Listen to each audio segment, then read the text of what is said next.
एक राजा बड़ा धर्मात्मा, न्यायकारी और परमेश्वर का भक्त था। उसने ठाकुर जी का मंदिर बनवाया और एक ब्राह्मण को उसका पुजारी नियुक्त किया। वह ब्राह्मण बड़ा सदाचारी, धर्मात्मा और संतोषी था। वह राजा से कभी कोई याचना नहीं करता था। राजा भी उसके स्वभाव पर बहुत प्रसन्न था। उससे राजा के मंदिर में पूजा करते हुए 20 वर्ष गुजर गए। उसने कभी भी राजा से किसी प्रकार का कोई प्रश्न नहीं किया। राजा के यहाँ एक लड़का पैदा हुआ। राजा ने उसे पढ़ा लिखाकर विद्वान बनाया और बड़ा होने पर उसकी शादी एक सुंदर राजकन्या के साथ करा दी। शादी करके जिस दिन राजकन्या को अपने राजमहल में लाएं, उस रात्रि में राजकुमारी को नींद न आई। वह इधर उधर घूमने लगी। जब अपने पति के पलंग के पास आई तो क्या देखती है कि हीरे जवाहरात जड़ित मूठे वाली एक तलवार पड़ी है।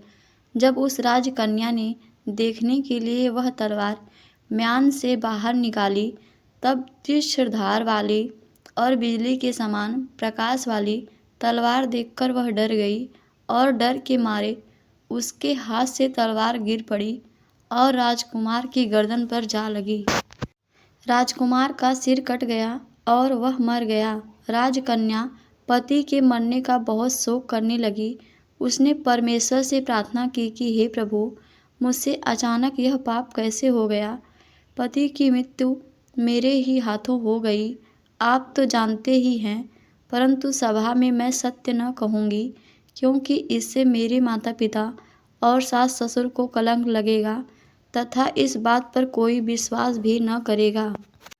प्रातःकाल जब पुजारी कुएं पर स्नान करने आया तो राजकन्या ने उसको देखकर विलाप करना शुरू किया और इस प्रकार कहने लगी, मेरे पति को कोई मार गया। लोग इकट्ठे हो गए और राजा साहब आकर पूछने लगे, किसने मारा है।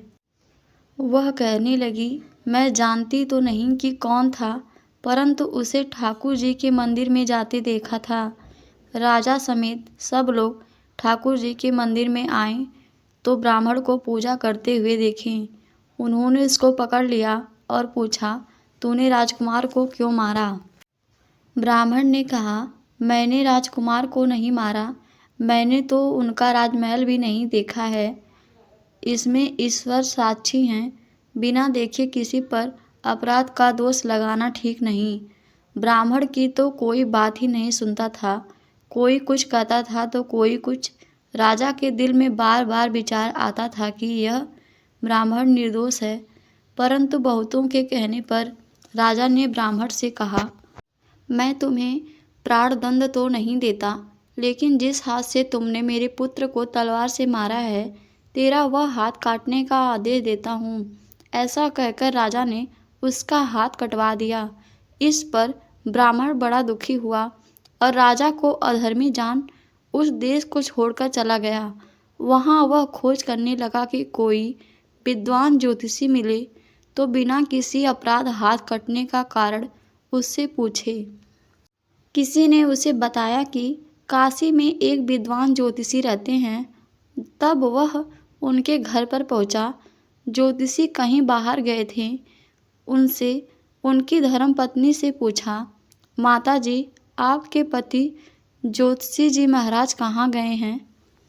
तब उस स्त्री ने अपने मुंह से अयोग्य, असहा, दुर्वचन कहे, जिसको सुनकर वह ब्राह्मण हैरान हुआ और मन ही मन कहने लगा कि मैं तो अपना हाथ कटने का कारण पूछने आया था, परंतु अब इनका ही हाल पहले पूछूंगा। इतने में ज्योतिषी आ गए। घर में प्रवेश करते ही ब्राह्मणी ने अनेक दुर्वचन कहकर उनका तिरस्कार किया, परंतु ज्योतिषी जी चुप रहे और अपनी स्त्री को कुछ भी नहीं कहा। तदंतर वे अपनी गद्दी पर आ बैठे। ब्राह्मण को देख ज्योतिषी ने उनसे कहा, कहिए ब्राह्मण देवता, कैसे आना हुआ। आया तो था अपने बारे में पूछने के लिए, परंतु पहले आप अपना हाल बताइए कि आपकी पत्नी अपनी जुबान से आपको इतना तिरस्कार क्यों करती हैं, जो किसी से भी नहीं सहा जाता, और आप सहन कर लेते हैं, इसका कारण क्या है? यह मेरी स्त्री नहीं, मेरा कर्म है। दुनिया में जिसको भी देखते हो, अर्थात भाई, पुत्र, शिष्य, पिता, गुरु, संबंधी, जो कुछ भी हैं, सब अपना कर्म ही हैं। यह स्त्री नहीं, मेरा किया हुआ कर्म ही है, और यह भोगे बिना कटेगा नहीं।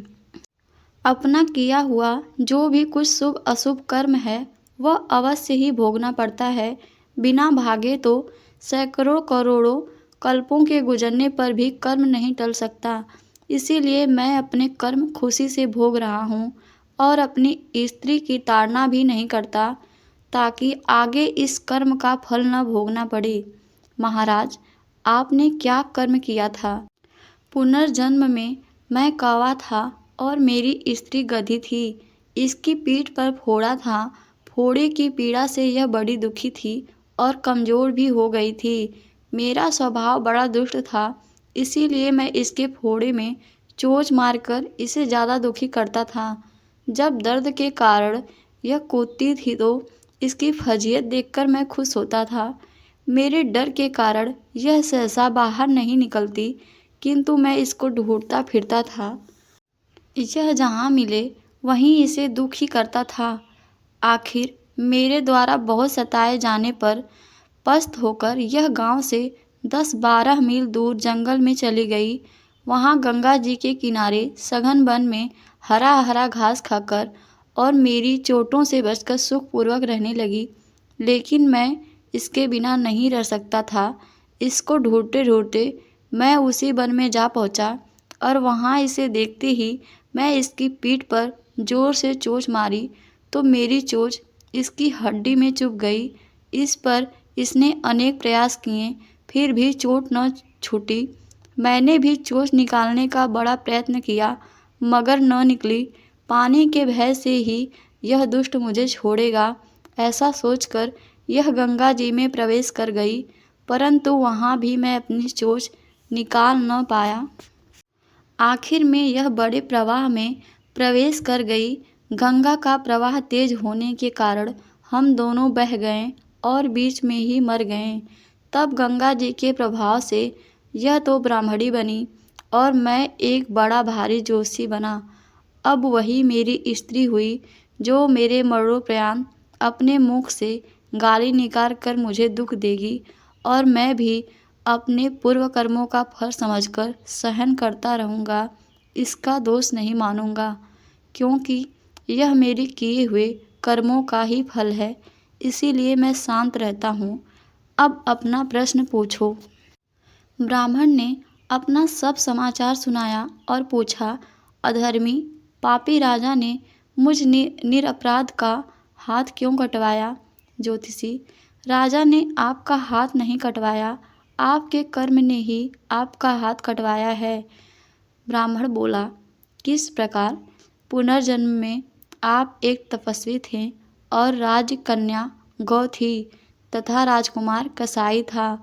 वह कसाई जब गौ को मारने लगा तब गौ बेचारी जान बचाकर आपके सामने से जंगल में भाग गई। पीछे से कसाई आया और आपसे पूछा कि इधर कोई गाय तो नहीं गया है? आपने प्रण कर रखा था कि झूठ नहीं बोलूँगा, अतः जिस तरह गौ गई थी उस तरफ आपके हाथ से इशारा किया तो उस कसाई ने जाकर गौ को मार डाला। गंगा के किनारे वह उसकी चमड़ी निकाल रहा था।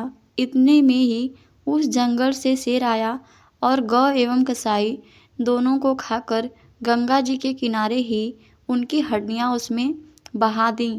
गंगा जी के प्रताप से कसाई को राजकुमार और गौ को राजकन्या का जन्म मिला एवं पूर्व जन्म के किए हुए उस कर्म ने एक रात्रि के लिए उन दोनों को इकट्ठा किया। क्योंकि कसाई ने गौ को हंसिए से मारा था, इसी कारण राजकन्या के हाथों अनायास ही तलवार गिरने से राजकुमार का सिर कट गया और वह मर गया। इस तरह अपना फल देकर कर्म निवृत्त हो गया।